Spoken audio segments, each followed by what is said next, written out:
here I am. Erick Lony is not basically like a big professional and thing, but I'm just here to share my experience, what I've been doing, especially with GoBrunch, how it works for me, and some of the things that I have seen, I have gone through. I basically teach languages. Um, I was a medical interpreter also because that is part of the career I had.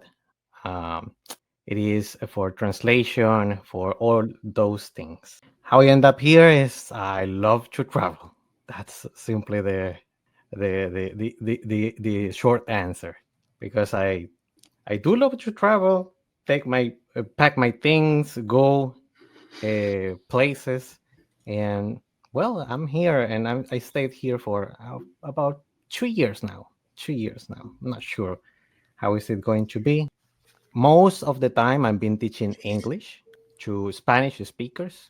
The two languages, if you take a look of those are like one of some of the main languages nowadays. It is like a lot of speakers, people that needed translation because sometimes in my country they get uh, med- doctors from other countries, and it's very difficult for them to communicate, especially the Latin American countries. Those are very prone to only speak one and only one language, so it's not much for the ones that go beyond that one.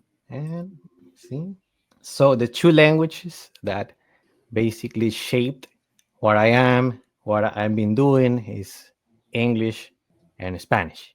That one definitely connects a lot of people. Avoid learning similar languages. This one I have seen a lot. There is people who are like passionate about the language. They love it. They want to know more. They are thirsty of the knowledge, but you have to think twice, not being too ambitious about it. Like in the example, Spanish or Italian, they are very similar. And one of the things that is really needed for this one, at least for uh, language teaching and learning, is communication. Without communication, it's not going to go through. So we use this one, this platform, because it's very uh, useful in case you want to deliver material. Very interesting, the presentation, how you're using it for languages and so on, and of course GoBrunch being so interactive, and you can It see the is. visuals face to face. Fantastic. So you have your rooms are not just course space start and end, but they're open. They're 24. Yeah, I will show you. As I said, because of the amount of speakers, that's a lot of things. So this is how it looks in case of a one-on-one or a group doing a Kahoot game. Or this is another presentation that I did it similarly with, like this. This is a group of uh, Spanish speakers learning English And then that you I created like embedded. a website with different like links, and by clicking on this link, it takes you to the room, right? That's a really Yes, really cool. exactly. Those are Okay. public rooms, and you will see why. Because Hmm. this one still is playing a radio.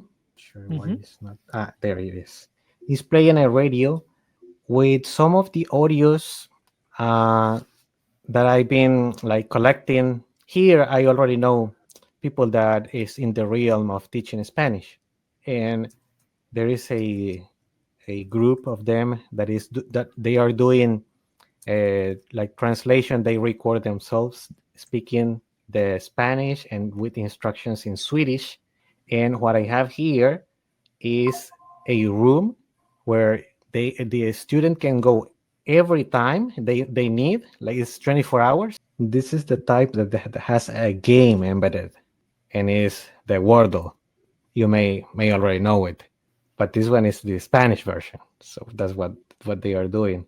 In case like they feel bored, or like I'm tired of listening things or studying or doing things, then they come here and they can also And every day learn there about are it. like new words, or it's always the same one.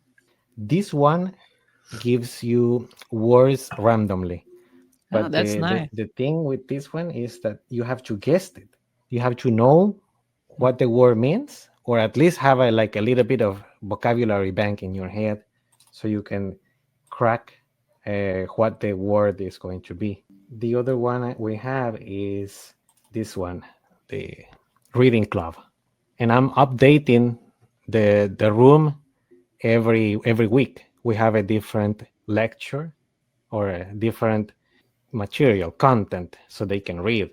And this one is like something we do is called shadow reading. Shadow reading is an activity where you listen to the audio. They have the audio here of what is happening in the text, and they try to imitate what they are listening at the same time. Why will they do that? Because that way you are like paying attention on what you are hearing, the pitch, the pace of what you are hearing, and then you try to imitate it as well as you can. It doesn't have to be perfect. It can be this one that is also a game. In this case, it's a game, but I try to vary the content. This one is for flashcards. They are also very useful. They get like category of what they are going to see. For example, this one. And if you have the answer of what it is, then you have it in your mind. Okay, I have it. You have, and if it's not in the results, then you can choose if you did a perfect guess, like good, poor one, or definitely out of the scope. And this one I did it. I programmed it, and this one learns how many good and bad answers you have, and it shows you the ones that you are failing the most. But yeah, thank you again very much, Eric. Was very, very insightful. Thank you for thank you to all. And you mentioned about the that you're a polyglot. Which languages do you speak in addition to English and Spanish? I'm also able to speak Swedish. Okay. But it's not like a high level. But it's already another language. I have already also going to intermediate for French, but that one I forgot many words. Okay. And I'm like learning. I'm just learning That's language. right.